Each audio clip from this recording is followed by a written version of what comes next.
And I will start again. Good evening from Manchester, or good evening, good afternoon from Manchester, everyone. And thank you very much for your patience.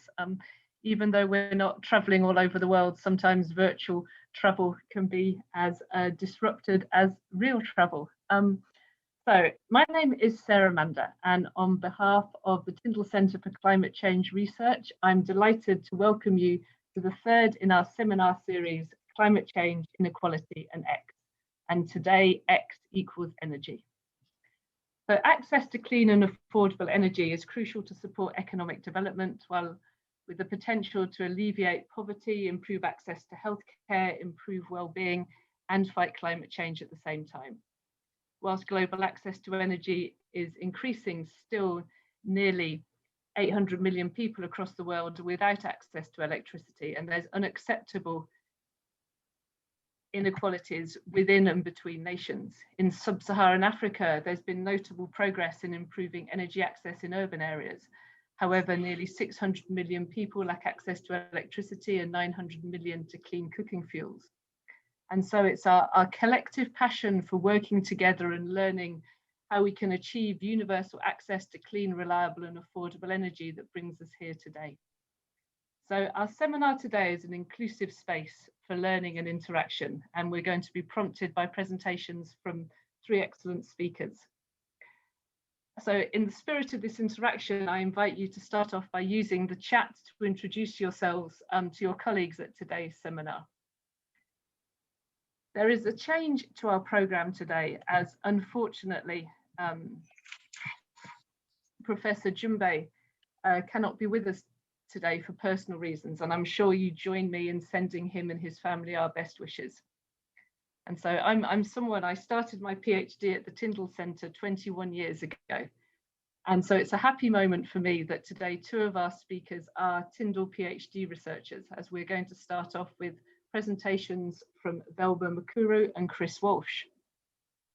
So Velma is a researcher at Tyndall Manchester, and she's looking at environmental impacts of solar business models in Kenya on a life cycle basis. Her research evaluates the effectiveness of new circular economy business models in mitigating environmental impacts of incumbents to inform decision making at the micro and macro level.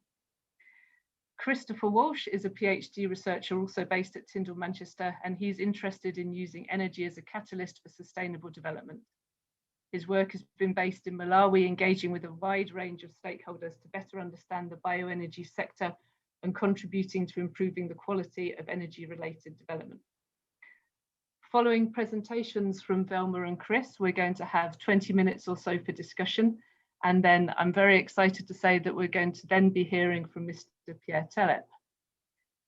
Pierre is Managing Director of Climate Platform and Climate Finance Consultant at the African Development Bank, where he provides expert services on financing climate mitigation programs.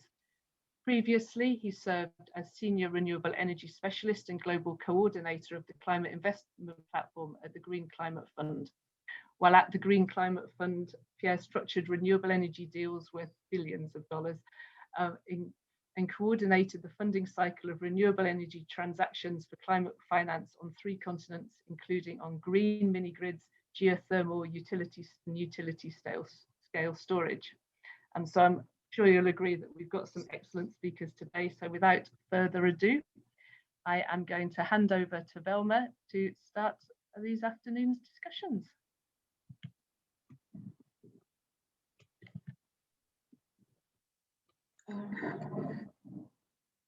Sorry, I'll just share my screen. Yeah, that's good, Velma. We can see your screen.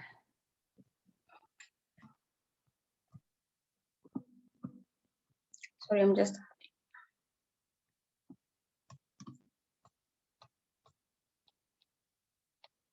All right, thank you, Sarah, for the introduction. Right, my name is Velma and I am a researcher at Tyndall Manchester. My research explores environmental impacts of solar energy business models in Kenya and ways to mitigate them. And today I'm going to talk about energy access and climate change and business models. And I'm going to share my research findings through the lens of solar energy companies in Kenya that I am currently collaborating with on my research.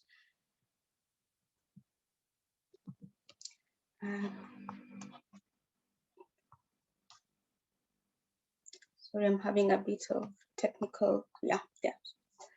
So I'm going to explain how energy access projects in Kenya are contributing to greenhouse gas emissions, and I'll explain how energy companies within the energy access space are finding it almost impossible to mitigate greenhouse gas emissions of their operations. And lastly, I'll talk about the role of business model innovation in addressing these issues. So solar energy is the fastest growing renewable energy in Kenya in terms of installed capacity, mainly because of its ease of being deployed in on-grid and off-grid markets.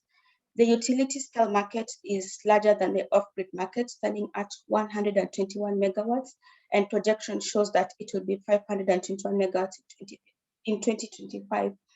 But it is the off-grid market that is driving energy access in Kenya and extending access to underserved communities in the country. Now, the International Energy Agency identified Kenya as a test bed for new business models for energy new business models for energy access, and this explains why the region has achieved commendable growth. For example, Kenya seeks to attain universal access by 2022, an increase from 75 access in 2018, and this will be enabled by innovative business models within the energy access space. There are two distinct business models currently. The first one is the pay-per-use business model for mini grids. So companies put up generation and distribution infrastructures, sell electricity to customers, earn revenue, and retain ownership of the mini grids. The second dominant business model is the pay-as-you-go business model for solar home systems. In this business model, companies target customers with a low purchasing power. They sell components to customers on a rent-to-own basis. Customers pay installment for the solar home systems, and upon completion of payments, they get to retain ownership. They get to retain ownership of the systems. But most solar energy companies in Kenya are what I like to call middle actors. They are not vertically integrated. The activities mostly start from procuring components from the supply chain and end at the use stage. The value propositions for these companies is the sale of electricity to customers or sale of components depending on the business models. The companies meet the capital and operation expenditure and earn revenue from the sale of electricity. But these middle actors are not responsible for bulk emissions of solar PV technologies. The supply chain is, but the supply chain is linked to the supply side of the business models for these middle actors. You see, when a middle actor makes a conscious decision to choose one technology over the other, for example, a lead acid battery over a lithium acid battery, then it comes with an emission package. Also, the lifetime energy yield of solar PV systems determines the amount of greenhouse gas emission that is associated with that system from a life cycle standpoint. The logic behind this is embodied carbon and carbon payback period. Carbon payback time, sorry. A study that was conducted in Kenya in 2018 showed that most solar home systems in remote rural areas tend to be faulty within 18 months of purchase, and they do end up in open dump sites in the remote areas. The reason for this is that there are no take-back schemes, because once the companies sell the systems to their customers, then they don't offer monitoring and maintenance services, and they don't offer take-back schemes at the end of life. So the systems will end up in landfills. So short payback periods and short system lifetimes have a direct bearing on the carbon payback period. Other than the supply, the next hotspot after the production is the end of life. And this mainly occurs on the supply side and the demand side of business models. Well, it depends on the key activities of the business models. For example, in the mini grid business models, companies have the responsibility of offering maintenance services to extend the lifetime of their systems, and they have the liability to dispose waste either by recycling or landfilling. In the pay-as-you-go business model, Once the customers assume ownership of the systems, then they are responsible for maintenance and disposing the waste at the end of life. And activities downstream will determine the greenhouse gas emissions upstream, because if recycling is not taking place, that means there'll be demand for new raw materials at the production stage, and this only means more greenhouse gas emissions. So it's a continuous cycle of greenhouse gas emissions throughout the value chain. So I collaborated with a company implementing the pay-as-you-go business model, and this is how the business model looks like. So the company buys components from the supply chain, sells to off-grid customers, earns revenue, and the customer is responsible for the end of life. So the aim here was to quantify greenhouse gas emissions from this incumbent business model, and thereafter explore pathways of mitigating these emissions through radical or incremental changes to the business model. And we came up with a revised model. This is now under the business model innovation scenario, what activities the companies could do to reduce their greenhouse gas emissions. It's a little bit complicated, but the company buys from the supply chain with the option of taking back. So it shifts from selling products to delivering services to the customers. So it leases or rents the components to customers, providing operation and maintenance services, upgrades, and take-backs. It takes advantage of digitalization and operation and existing operation and maintenance networks to improve the lifetime of the systems. And it also explores new financing models to unlock capital to finance their new activities. I also collaborated with a company implementing mini-grids in Kenya. The business model is the company buys from the supply chain, installs the generation and distribution systems, sells electricity, earns revenue, and is responsible for either recycling or landfilling the systems at the end of life. So this is the incumbent business model. Under the business model innovation scenario, the company buys from the supply chain, extended producer responsibility contracts are in place. So the company sells to the customers, but takes advantage of digitalization to monitor the systems and extend their lifetime. It also explores new financing models to unlock capital for financing the switch, and also takes the systems back to the supply chain at the end of life. So basically it's switching from linear business models to new circular business models that encourage slowing and narrowing and closing resource loops throughout the lifetime of solar PV systems. When it comes to quantifying greenhouse gas emissions, so this graph shows the emissions that each business is associated with each business model. The orange bars represent production and the blue bars represent the end of life. So the production is responsible for the bulk emissions.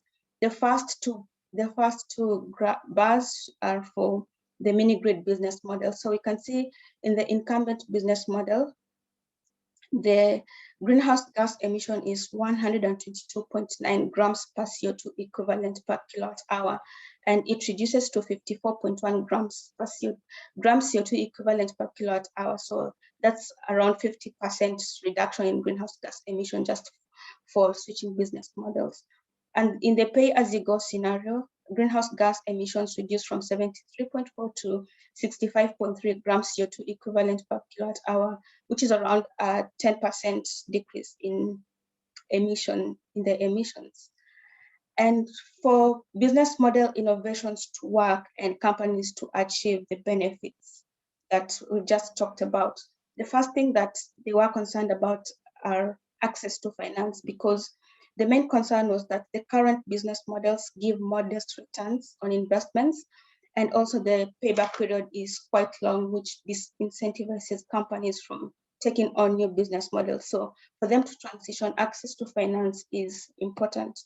Also, customer empowerment is important, especially for the pay-as-you-go business model, because customers should be receptive of switching from owning systems to accepting services that are being provided by the companies. If customers are not receptive of the new business models, then it's not going to work.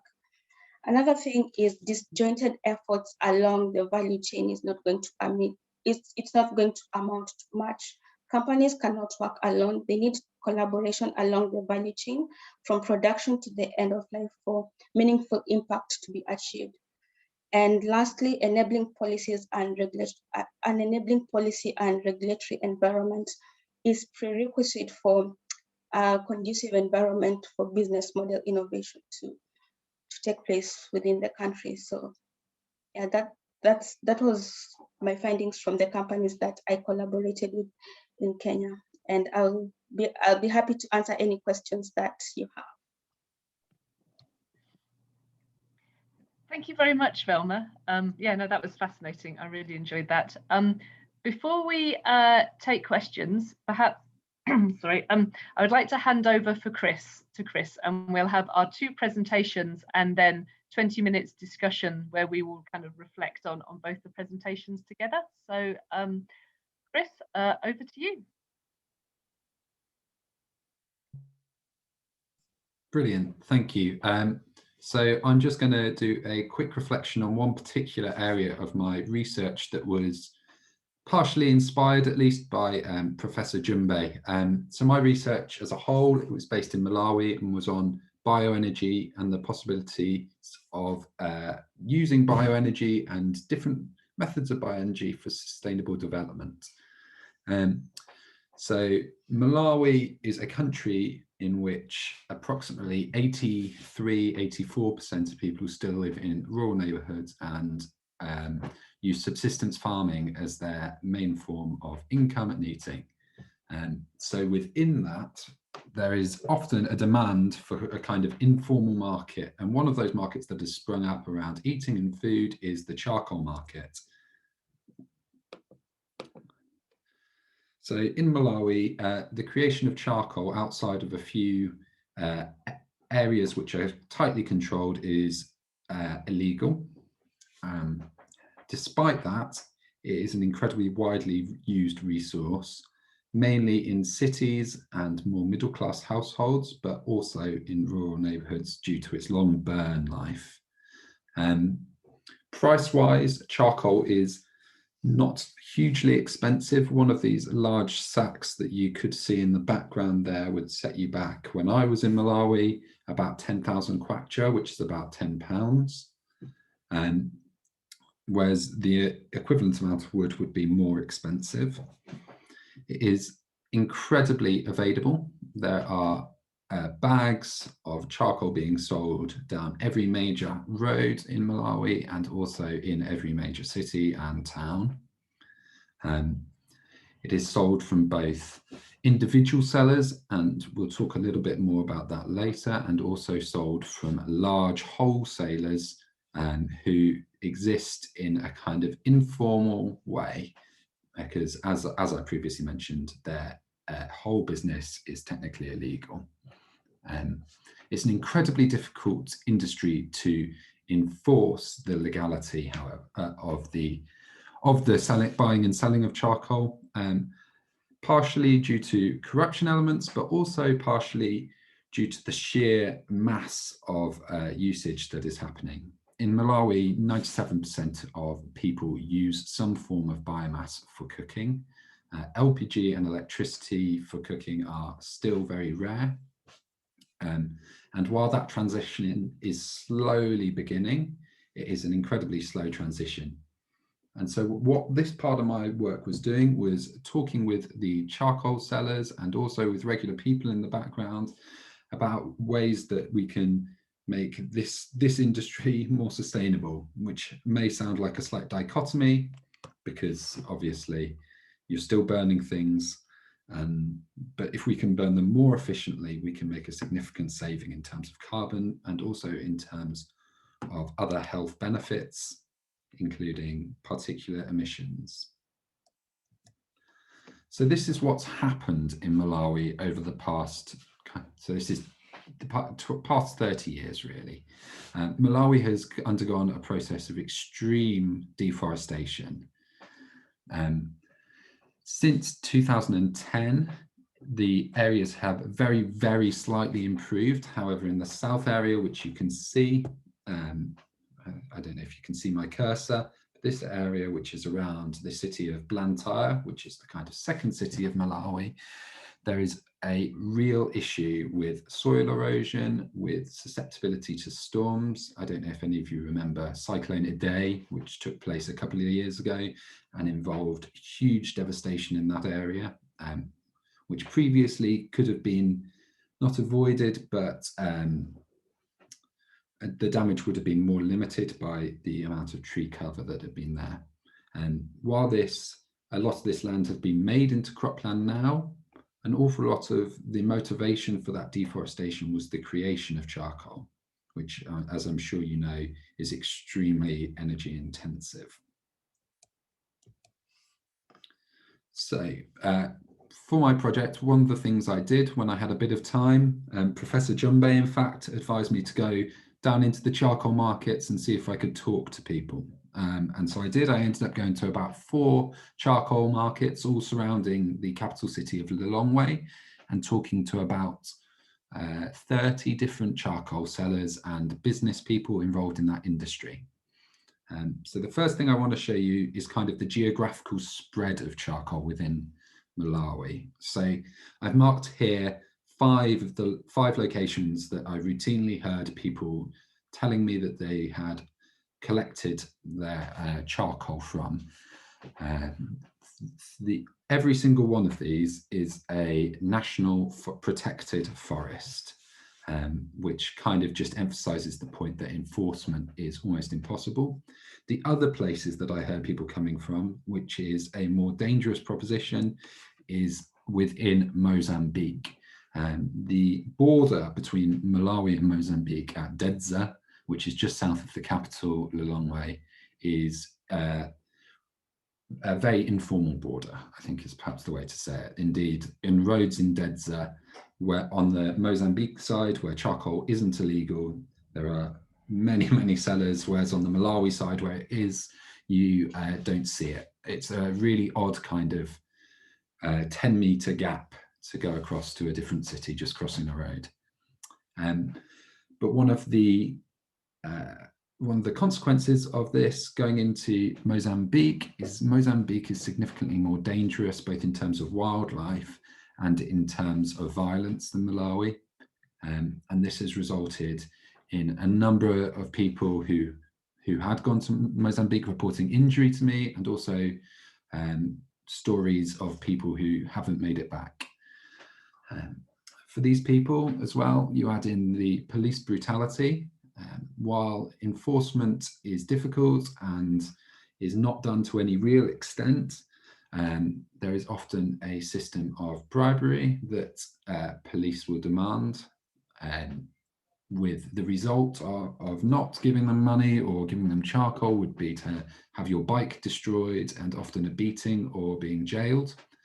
For many of these peoples, they are people who are transporting, this is their entire livelihood. The bike they own is often one of their most valuable things that they have, and so when that's taken from them, it can take them a very, very long time to afford a new one, and can start a beginning of a debt spiral that can trap them within this industry. I found that actually there'd been incredibly limited engagement with charcoal riders and transporters and collectors with local NGOs. NGOs who I talked to about this raised the point that the illegality of the industry was the main concern that they didn't. However, what I invite you to think about in the next session, in the discussion, and perhaps in your questions or your comments that you give me, is how do we take what is a very informal and illegal marketplace, and how do we engage the people who will inevitably be left behind, who are still themselves living in poverty. The last thing that I got a comment from them was a real lack of opportunity to be able to move out of the industry. It was a very all-consuming industry in that people were cycling extremely long hours, up to all nights, multiple days, and people were coming from Mzuzu in the north of Malawi all the way down to Lilongwe on a push bike, which is a hilly and not particularly well maintained route. And they were spending those 2 days just to get enough money to come back and then be able to supply for their families.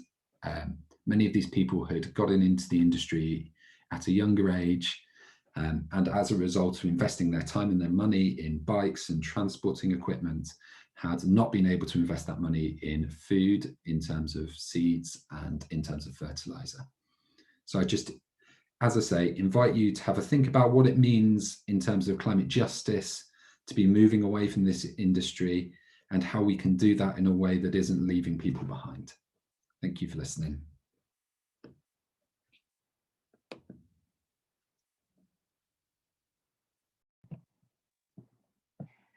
Thank you very much, Chris, and thank you very much, Velma. So we're now going to take around 20 minutes for questions. There will be 2 ways that you can ask a question. You can either use the chat or raise your hand either in person or using the kind of raise hand function. But before we move on to the questions, and in order to give, I suppose, everyone kind of time to reflect and think about their questions, we will just take a kind of minute together to kind of reflect on the presentations and think about the question that we'd like to ask. Thank you.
Okay, thanks everyone.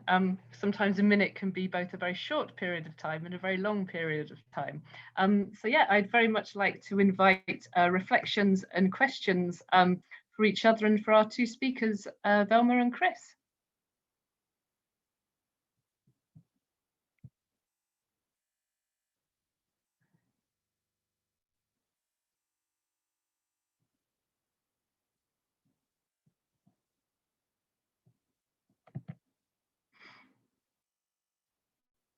Okay, so I can't see any hands or questions in the chat at the moment.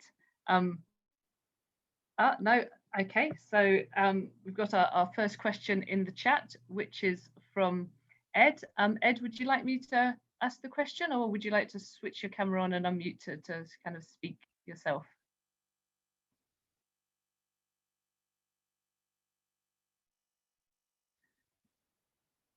Okay. Okay, so yeah, so this question's from Ed, another one of our PhD researchers at Tyndall, Manchester, and he would like to know whether figures are available for how many people work in the charcoal transport business in Malawi. So transport, I'm not sure on the number that I found, but there's a figure that gets bandied around an awful lot, which is that approximately 7 million people rely on charcoal for income in Malawi, which has a population or Chris Kay might be able to help me out, but I think Malawi is a population of about 18 million at the minute. So it's about a third of the country rely on charcoal for some kind of income, which I think by 2050 they're expecting to be above 10 million.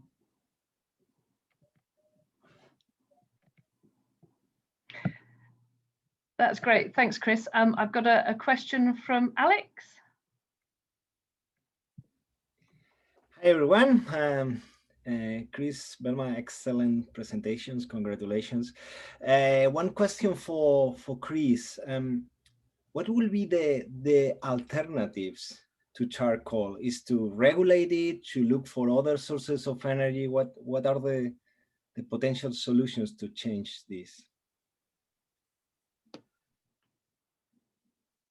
I'd be really interested to hear what other people's opinions on this are, but in Malawi, one of the things that they're really trying to do is regulate charcoal, as you say. So there's a number of the forests, and Sarah told me, unfortunately, my screen didn't switch. So I might have a quick go at sharing again and just sharing the image of Malawi, which will show you where the, it's not, I can't find it. Anyway, there's if I could find it, I've kind of marked where all the forests are. So they've set up 3 forests in Malawi currently that are protected, and creating a sustainable version of charcoal, which is slowly, saw some evidence of it within Lilongwe, particularly going to quite wealthy houses.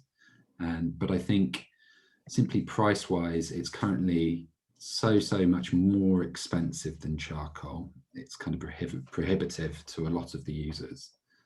The other thing I'd say is there's some interesting thing going on in terms of making briquettes from charcoal dust and waste products from agriculture, which is another part of my project that I was looking at. So I would hope that those two may be possible ways, but we'll have to wait and see. It's an incredibly hard proposition, I think.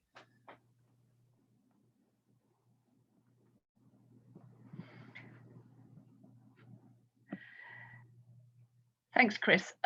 Before I move on to another question from Tyndall Manchester, I just had a quick reflection for both Velma and Chris, and wondered if you could share your thoughts. So Velma, in your presentation, you talked about consumer empowerment and the importance of the consumer in accepting, you know, sort of buying energy services, as it were, rather than owning a particular, you know, owning the kind of product, owning their solar system. And Chris, I wondered also as well, the kind of the role, I wondered if you could also reflect on the role of the consumer in, you know, choosing to use an alternative to charcoal.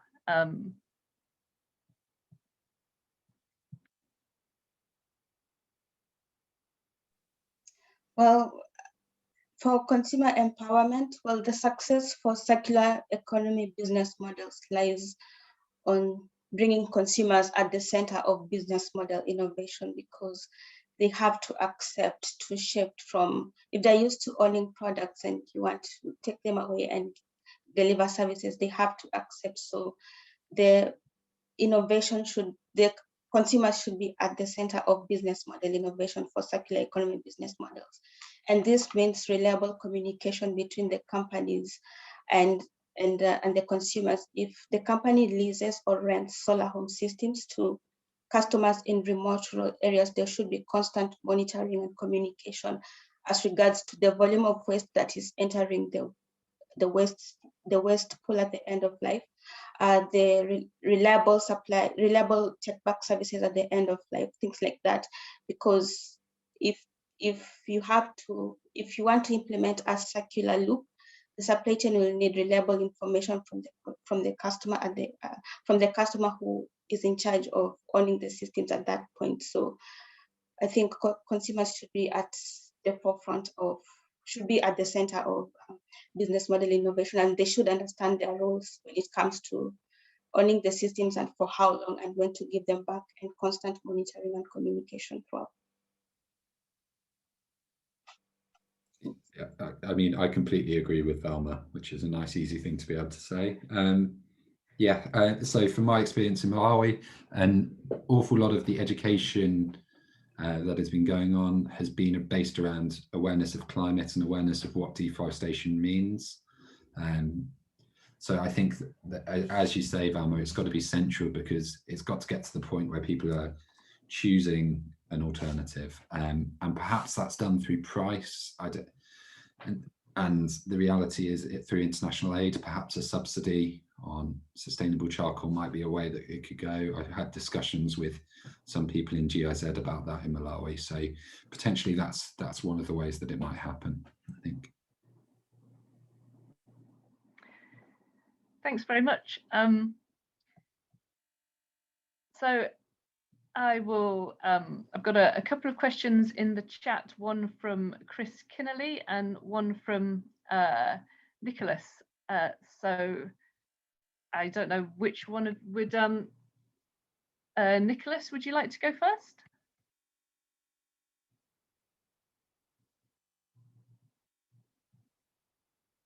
Or perhaps I will ask Nicholas's questions. So Nicholas says, in line with the previous sessions in which we talked about imperialism and colonialism, is there any relationship between the fact that both countries were colonies of European countries and the current socio-environmental issues? And if so, what should be the role that developed economies should perform for these issues?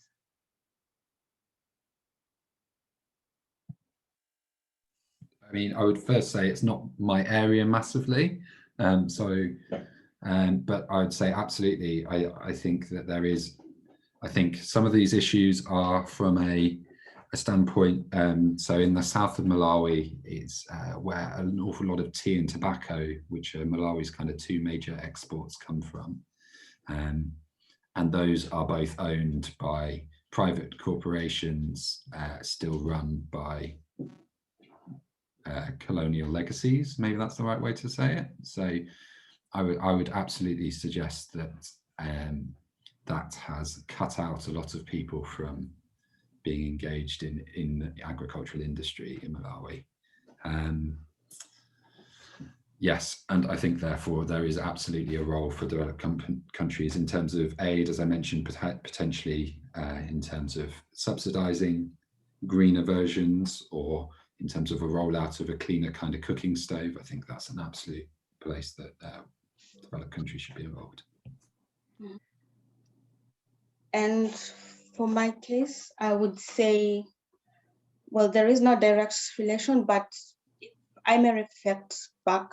The DFID is a huge player in the energy access space in Kenya, having funded so many projects. For example, they gave funds for a scheme called results-based financing to finance solar energy projects for energy access. So they are big players in the industry, and seeing that most of their projects have achieved tremendous impact in terms of energy access and improving rural livelihoods, I think they still have a role to play when it comes to working with companies to mitigate the environmental impacts of their activities right now. But at the same time, the companies should move from an aid-based model to unlocking private sector investment, which is more sustainable and which is more reliable at the end of the day. So they do have a role to play, but at the end of the day, it's shifting more from aid-based models to leveraging on the capabilities of the private sector to drive business model innovations in the energy access space in Kenya. Thank you both. Move on now then to a question from Tim, since we're sort of that links to kind of business models. So Tim is asking for Velma, would moving to a pay-as-you-go solar model rather than ownership of a system increase the social reach of solar in Kenya for people who couldn't afford to buy outright, and so leading to scale up of the market? Or on the other hand, would this present challenges for companies as they would have to do do maintenance for the systems which might be dispersed over the country? So the pay-as-you-go model is important because it targets a specific market, customers with a low purchasing power, and it also targets customers, for example, in remote rural areas where the population is sparse. It's not feasible to implement mini grids. So the customers who are beyond access, are beyond the areas which have been demarcated for mini grid development, are served by the pay-as-you-go business model. And also customers who have a low purchasing power are served by this business model. So in terms of reach, yes, it serves a specific market. And the other question was, in terms of offering maintenance services, that's a challenge that I came across during my research with the companies, because the customers are distributed nationwide in remote rural areas. So logistic challenges service logistics, take-back schemes. These are things to the very last mile. These are things that increase the cost for companies and disincentivize them from offering monitoring and maintenance services. So it's a benefit, and at the end of the day, it's also a burden for the companies. Thank you very much, Velma. Are there any questions, or would anyone else from the floor like to reflect on some of the questions from the perspective of their own research? I'm aware that we've got people here from across the UK, but also from South Africa, from Iraq, with a massive expertise that it would be great. So it would be great to hear from people.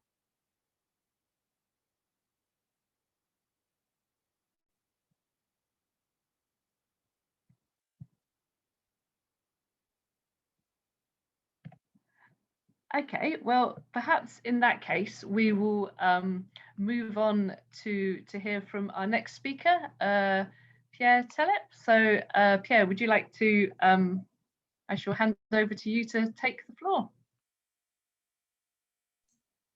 Okay. Thanks, Pierre. So for this part of the kind of the afternoon, we're going to do it slightly differently. So this is more in conversation and discussion. So Pierre, I would like to kind of open up by inviting you to reflect on what is climate inequality in the context of energy access in Africa? Okay. Thanks, Sarah. Can you hear me fine? We can hear you, yes. Okay. Thanks a lot for inviting me here. Yeah, to reflect a bit on what is climate inequality. It's it's a concept that looks a bit complex, but I think it can be more simple than what it looks. Climate inequality is basically when you see that the people that are the most vulnerable to the effects of climate change are those that are also affected the most. That's climate inequality. Give you two examples. See, for instance, when there is a heat wave and the temperatures start increasing, the first people to die are the elderly ones, the most vulnerable. Or when there is, for instance, the flooding, people need to swim to escape. Those that cannot escape and that get trapped into infested waters that have been brought by climate change are people sometimes with existing medical conditions or simply people that are physically weak. So they are hit the most, while the rest maybe might pay the price of climate change with some loss, maybe property loss, shelter loss, or some material loss. Those that are very vulnerable, they pay actually with the highest price, their own lives. So that's climate inequality. It is that the most vulnerable are also exposed the most, and then they get actually hit the most. And what does that do with energy access, especially in the context of sub-Saharan Africa? You see, Africa is large. And I'll also give here two examples, maybe building on the two presentations we had from the previous speakers. Velma has introduced the solar market, the mini grid market, and Christopher has talked of very widely on charcoal. Starting with maybe energy and mini grids and solar. You see, there is the Sahel region in Africa. It's a set of countries from west to East Africa, about 11 countries. Those countries are very arid. And the science tells us that in the past 30 years, every 10 years, temperatures have been increasing in that region by 0.5 degrees Celsius every 10 years. Now, if we go by this trend, it means that by the end of the century, since when the Paris Agreement was passed, we'll probably see an increase of 5 degrees Celsius in these 11 countries. That's a lot. That's almost catastrophic. So, and the countries that are within that region are also among the least developed countries in the world, with very low incomes per capita. So here, that's an example of climate inequality, where the people that are less prepared and that are most vulnerable are also suffering the most from the devastating effects of climate change. A second example, building on what Christopher has said, on charcoal. You see, there have been some studies around the forest on the African continent. And in the past 30 years, Africa has lost about 20% of its forest area. 20%. That's a serious deal. If things go by this trend, same projection, by the end of the century, Africa will have lost 80% of its forest coverage. So we are also dealing here with an issue of forest extinction. And you know, forests are very important to regulate the global climate. Forests absorb CO2. Forests can create better local temperatures and can also be a solution for against land degradation. So these forests that have been depleted are basically being depleted because of also energy needs. You know, people need charcoal and people are cooking. Now, we can ban everyone from cooking, especially, you know, in the most vulnerable areas. But we can provide different technologies for cooking. We can actually put in place some supporting policies also that will not be like seeing all this depletion of forest, you know, as is happening massively right now. So that's also an example of climate inequality in the energy sector. And here I really want to just say that make a link with climate finance, because these inequalities are happening right now, and the trend and the projections are showing that these inequalities are going to increase by the time. Therefore, climate finance especially has a very big role to play. And when climate finance is not sufficiently sensitive to this climate inequality, or climate finance, for instance, is delaying projects for energy access or projects for access to clean cooking, that's a crime in reality. It's a crime against the most vulnerable ones. It's also a crime against the planet.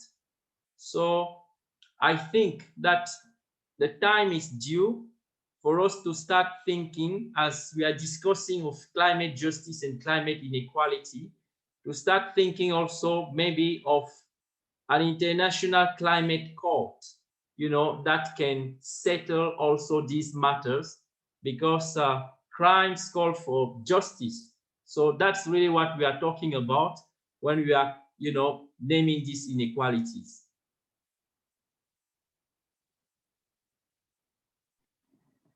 That's a very powerful suggestion there, Pierre. I mean, just kind of, I mean, Velma talked about finance and the kind of the need to move away from aid finance and kind of harness the innovation from the private sector. But I mean, could you sort of expand a little on how kind of climate finance, as you suggested, that as we know it today, it's a source and it's driving that inequality? Could you expand a little bit more on that? Yes. The issues as we see them today are, it's an emergency. The climate issues, it's a crisis, it's an emergency, and you don't deal with an emergency as if you are dealing like with business as usual. One thing is that the flows of climate finance as we know them today are not designed or prepared to do things in a state of emergency. We need actually skills in terms of emergency management. That's how climate finance and the whole climate issues needs to be managed. It's a matter of emergency. If you have your house, for instance, which is burning, you know, on flame, that's a matter of emergency. And if you want to get rid of the flames at the moment, you know, and then the fireman maybe comes and asks you to describe the climate rationale of the flames. You don't have time for that. Your first concern is first to get rid of the flames. And this is what we are saying now, especially, you know, in most vulnerable, least developed countries. We are seeing a status where the GDP is getting, you know, burned every year because of climate issues. We are seeing this massive depletion of forests, and then, you know, there is a moment actually to have lots of literature and do business as usual in terms of project finance. But climate finance should not just be like any type of project finance. So that's, I think there is something to probably there is an evolution to have here in terms of emergency management.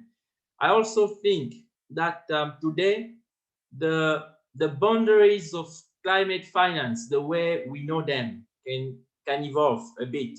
You know, climate finance is just defined in two things. The impacts are either mitigation or adaptation impacts. And mitigation is pretty simple, is the amount of CO2 equivalents that are reduced. And adaptation, you see the improvement in terms of resilience, how many people are actually made less vulnerable to the effects of climate change. Those two impact areas, in my view, are not sufficient today to deal with the crisis to the extent at which it is currently. Nature-based solutions, for instance, provide an opportunity to address both mitigation and adaptation. So where do you classify really that impact? What does it even mean cross-cutting? And then it is more and more acknowledged today that even climate mitigation is an adaptation strategy, because when you reduce finally the CO2 emissions, you also help people increase basically the vulnerabilities to the effects, but that's much more like a long-term adaptation strategy. So, and that's where the research can really complement the climate finance to bring some more innovative thoughts here in terms of quantifying or identifying first other areas of climate change which the global community is dealing with right now, and where climate finance could play a bigger role. Just assuming also that we move from a bureaucratic process to a more emergency type of process. I mean, just given, you know, that the emergency, you talked about the need for research, but given that emergency, have we time for that research? Are there other ways in which we can accelerate action in this space? You're right, Sarah. We actually have time for big research. That's the $1 million question. I think the solutions are pretty much straightforward today. And the best we can do is to start financing projects. You know, there are lots of climate projects out there, and those need just to be financed. And probably also creating more and more climate projects, database where climate finance can find also bankable climate projects which they can invest and in return receive the climate impact. So that's like the first thing. The other thing is really related to lots of policies and the whole policies and regulatory frameworks, especially also on the African continent right now.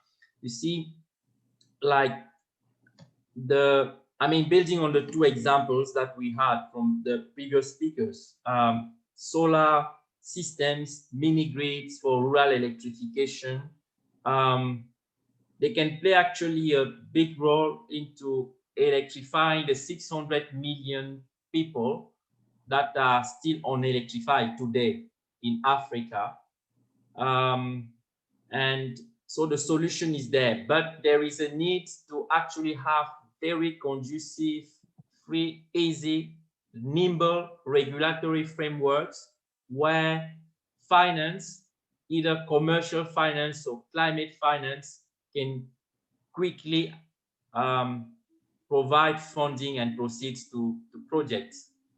So I think that's that would be like the second area. But then the research is not left behind. The research is definitely needed. The research is there to confirm that the impact is being achieved with time. And the research is there to also provide us new ways of identifying impact areas that are effective to address the issues.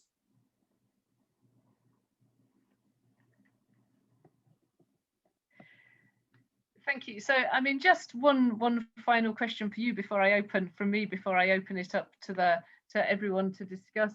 So, I mean, how can we, you've set out the challenges very articulately, but how can we solve the problem of climate inequality in the energy space in Africa?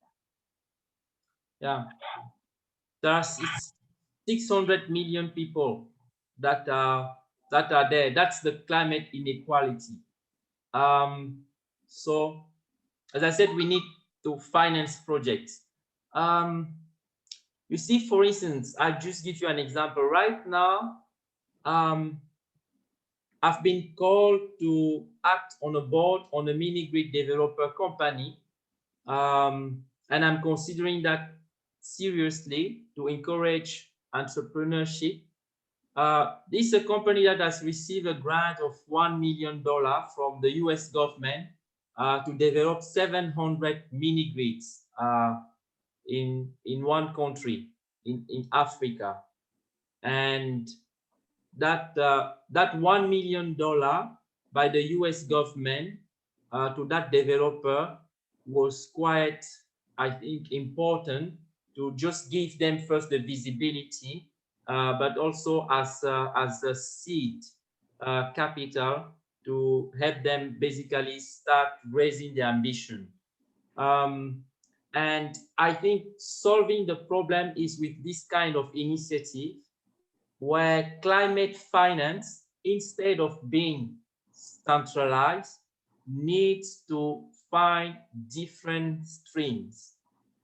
And climate finance needs to actually go more directly into grassroots projects that are achieving impact on the ground instead of following a very bureaucratic process which makes access to funds much more difficult, cumbersome for projects. I think that would be a very important leverage which can help us save time. Thank you very much, Pierre, for your interesting reflections. So we've got about 20 minutes left, and so I'd very much like to open questions to all our participants here. Again, you can raise your hand or put the question in the chat. Thank you, Sarah. Thank you.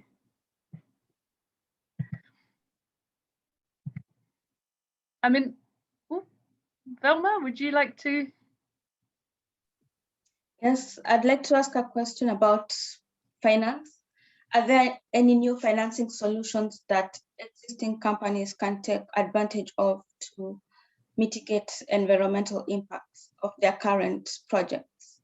So that, because most financing is available for projects that want to increase the installed capacities of renewable energy technologies, but very little is known about mitigating the impacts of these projects. So are there new models, solutions that companies can take advantage of? Yes, thanks, Velma, for that. I mean, yeah, there are various ways of doing that. One is carbon finance, which is a lot piloted by the UNFCCC, and on the homepage you can see lots of streams actually of carbon finance. And the streams of carbon finance will basically be looking at that decarbonization impact of projects and paying for that. Another way is, for instance, with the Green Climate Fund, which has a set of instruments, but it's public finance. I mean, the capital is coming from the public sector, and it follows certain streams and rules with accreditation process, and but it takes more time as well. So that's one way, but there is also lots of trust funds. Many trust funds actually in Africa, which are hosted by the African Development Bank, which are source of finance for such projects. So you have, for instance, the Sustainable Energy Facility, for instance, the Facility for Energy Inclusion.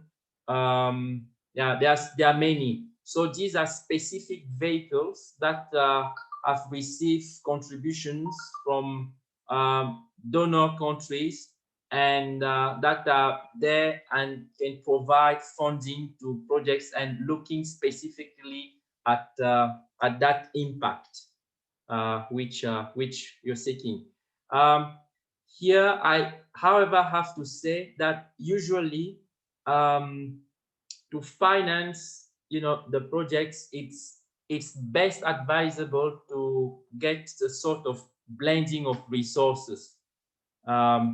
So, like, getting maybe proceeds from those trust funds blended with commercial finance and blended sometimes with the equity of the developers themselves is like the best practice. Otherwise, it becomes very difficult to reach financial close if someone is just, looking at impact funds.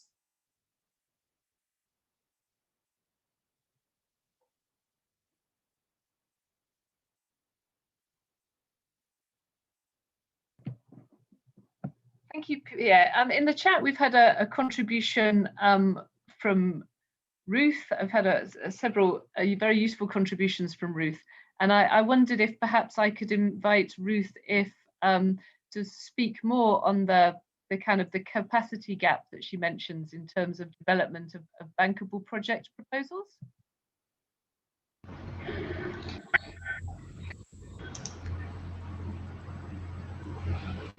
Hello. Ruth. Hi. Hi, Pierre. Hi, Velma. Very nice to see you from your former office here in Nairobi. Yeah, my name is Ruth, and I'm working in Kenyan climate change projects. And one of the big challenges that we have is the development of Banga project proposals, especially for small and medium enterprises, and access to climate finance for big funds like the GCF, the adaptation funds, and even access to these other private investors who might be interested. So how do we bridge the gap? I am aware of the Readiness Fund from GCF, but even this is a bit bureaucratic, if I can say it, and the process is quite cumbersome. So the level of interest then goes low for these companies to jump on board and to prepare something that they can present for funding. Yeah. Thanks, Ruth, for that. It's a serious issue indeed. The actually achieving the financial close with those funds that are very centralized at the moment, because they were not designed basically to deal with the kind of emergency that we have in reality, and that's a bit of unfortunate for now. But I think there is general awareness which is being created also as time goes. I fully agree with you that there is a huge need basically of building also the capacity on the ground. First, to even know what climate finance can even finance at all and what it cannot, because not all projects, for instance, will be eligible to climate finance, even if they are actually in the energy sector. So there are some, levels of investment criteria. There are some requirements in terms of impact also, and there are some requirements in terms of climate additionality as well. So I just fully agree with you, and this capacity needs to be brought to be built. Now, I think also, given the emergency of the situation, it's quite important that we start looking at diversification. You see, now we see, for instance, on the European market right now, commercial lending is being done at very competitive interest rates. People can get loans now on the European market for less than 2%.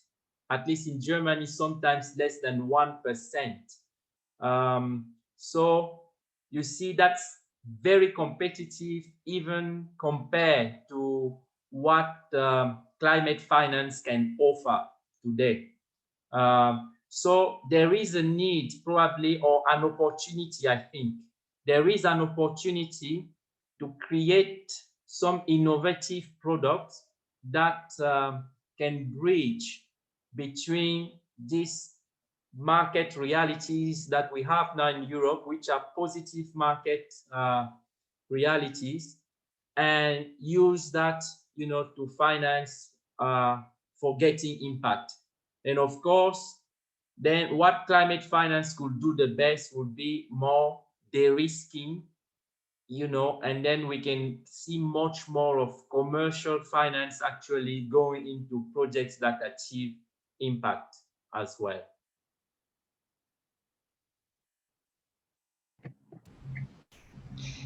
Thank you, Peg. Can I follow up? Is it okay, Sarah, if I can follow up shortly? Absolutely, yes. I think there's also a big role for public finance. I mean, the national government and county subnational government financing on renewable energy projects, and it's something that I think it's under discussed because some of this money that we're talking about, climate finance, we always think it's money that is coming from developed countries. But countries like Kenya, we have a lot of resources that we can use for, especially the development of mini grids and standalone systems that can help the counties fill the energy access gap that we're talking about.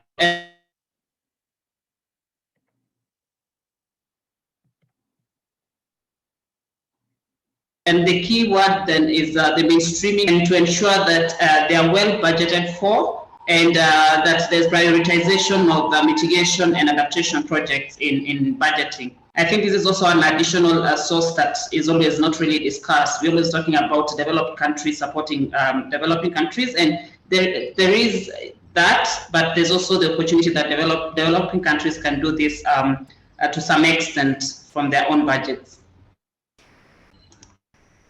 Absolutely. I couldn't agree more, actually. And I remember we had a study back then in Kenya for a levy. I think it was 1 shilling per bill, electricity bill. And that levy could have, for instance, provided sufficient money into a fund and to basically enable universal access and accelerate actually the efforts towards electrification. And these kind of instruments, you know, coming actually from the developing countries themselves also, I think can play a role. And there is actually a big room for local currency financing on climate projects, which is still not at this stage. It's still at exploration stage, but quite promising. Could you explain more about what you mean by local currency financing? Oh yeah, so that would be more about you know, instead, let's say we have a program of 700 mini grids in a country. Mm-hmm.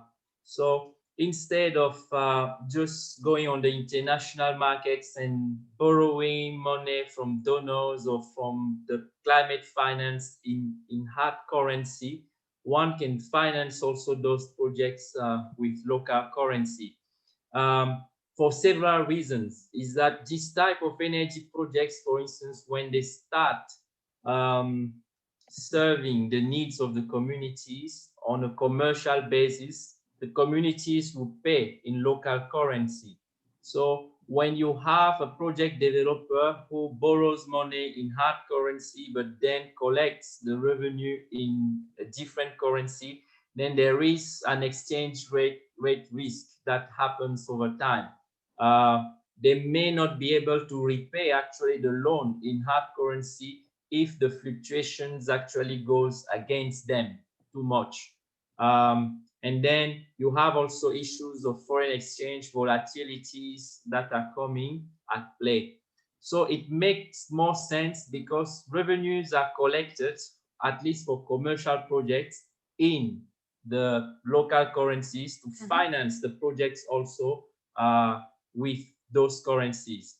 And then, so there is a need then at that moment, you know, to use that with maybe local banks more, or even just give more liquidity to microfinance institution, local banks, or just bring hedging instruments as well, or guarantees. So that's more of it. It's starting on some climate projects right now.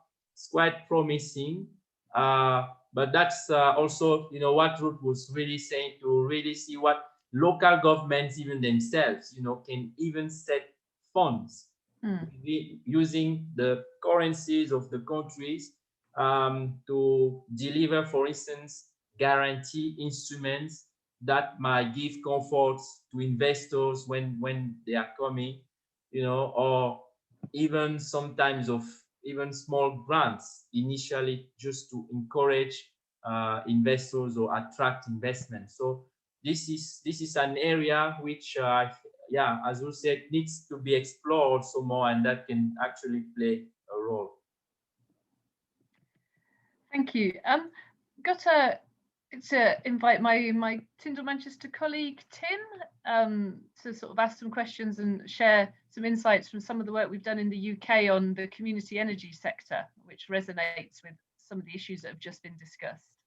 Tim. Yeah, thanks, Sarah, and thanks, Pierre, and Ruth and everyone. And yeah, obviously there isn't a simple read across from UK community energy to extending energy access in sub-Saharan Africa, but so just some points that struck me, which you can then respond to, or though is firstly, we find studying community energy in the UK is a lot about kind of grassroots actors and new players coming into the energy sphere, trying to make a difference to how energy works in their locality.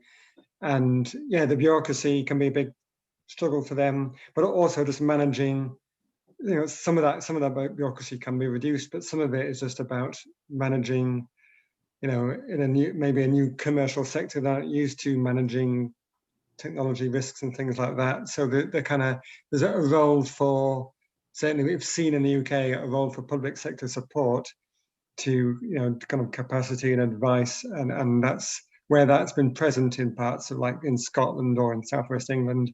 You see lots more grassroots groups coming forward and succeeding, and it's kind of harder elsewhere for them.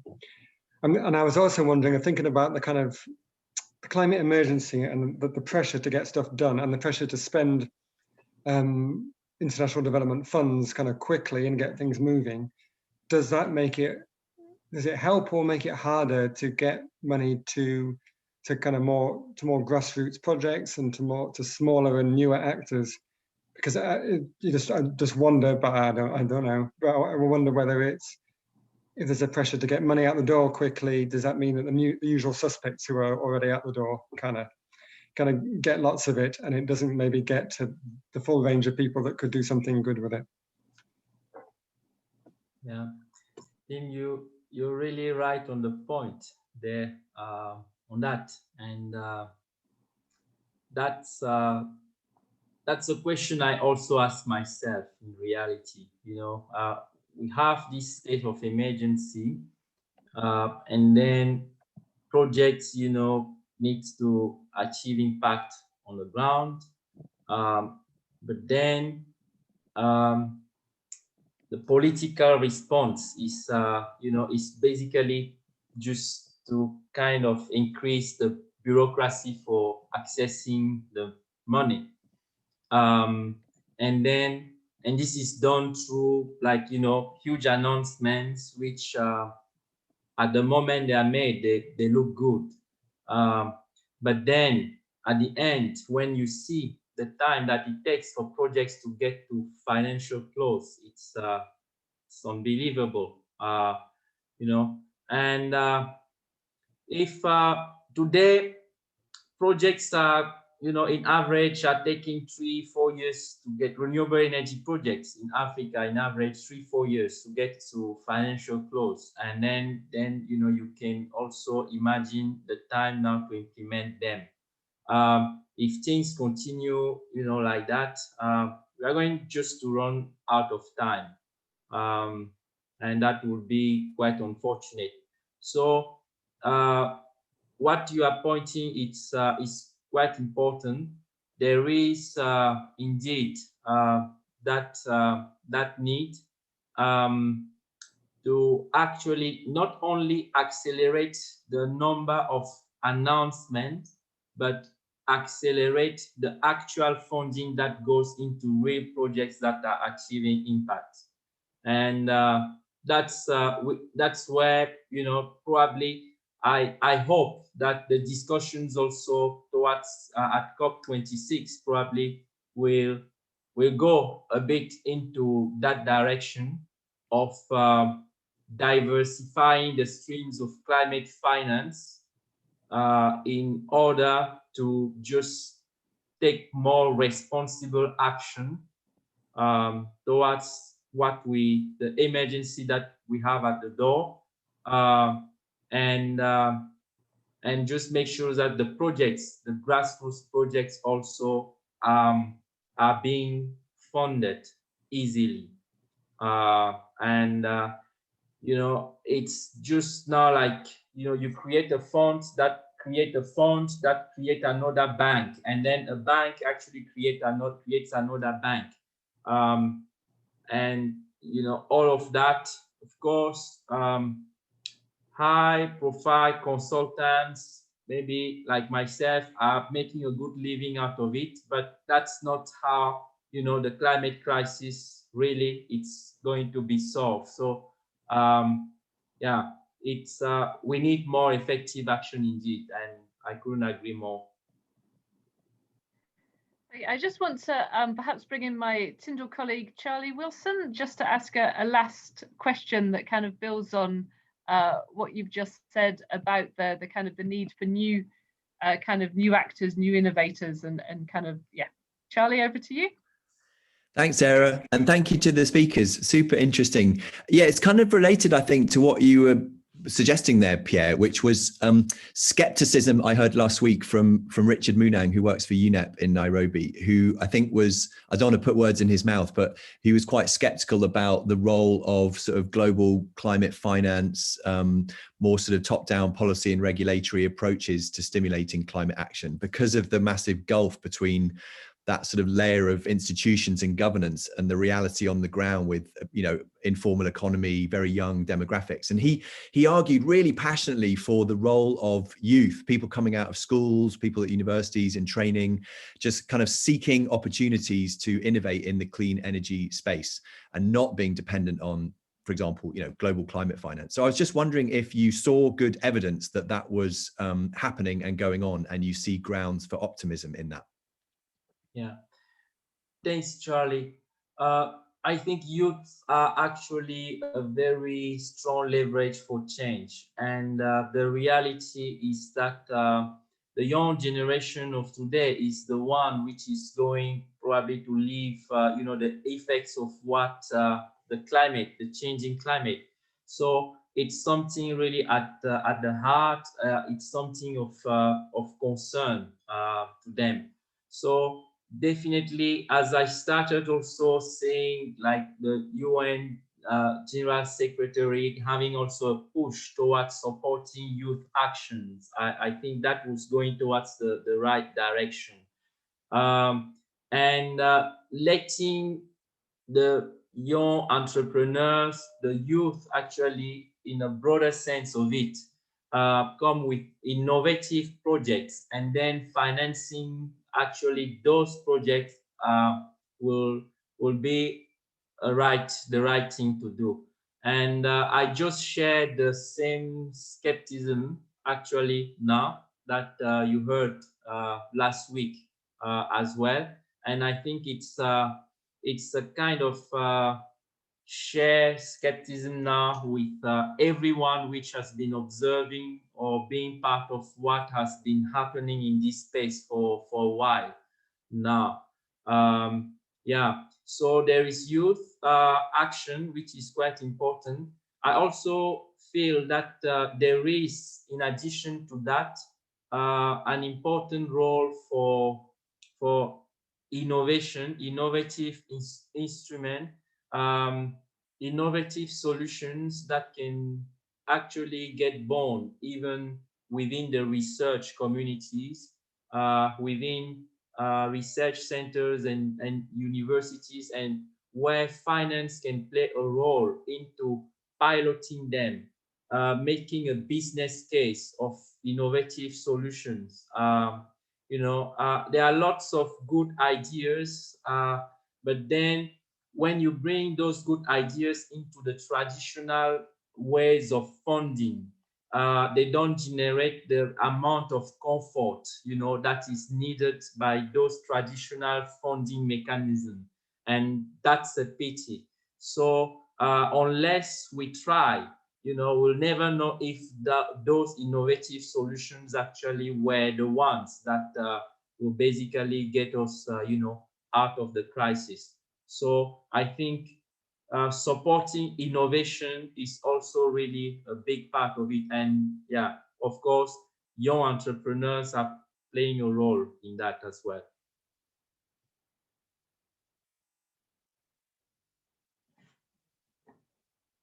Thanks very much, Pierre. I'm conscious of time, and we've actually reached the kind of the official end of our seminar time. So I'd like to kind of to partly close and to thank people for being here. I can stay on this link after the seminar if anyone else wishes to stay to kind of continue the discussions. But otherwise, I wish to thank our speakers. I wish to thank everyone who's been here, and I suppose I'm very excited. I suppose, well, on the one hand, nervous, but then also excited about the ideas of innovation, about young entrepreneurs, and hopefully ahead of COP26, then that will kind of be a space to drive climate action. So thank you very much, everyone, for coming. We have the final in our seminar series of climate change, inequality, and X next week, where the X is health and COVID, and that will be taking place on the 2nd of June at 3 o'clock. So if you would be interested in attending that seminar, then you can find more details at the Tyndall Centre website. Thanks very much, everyone. Thank you. Bye-bye. Yeah. Thank you, Sarah.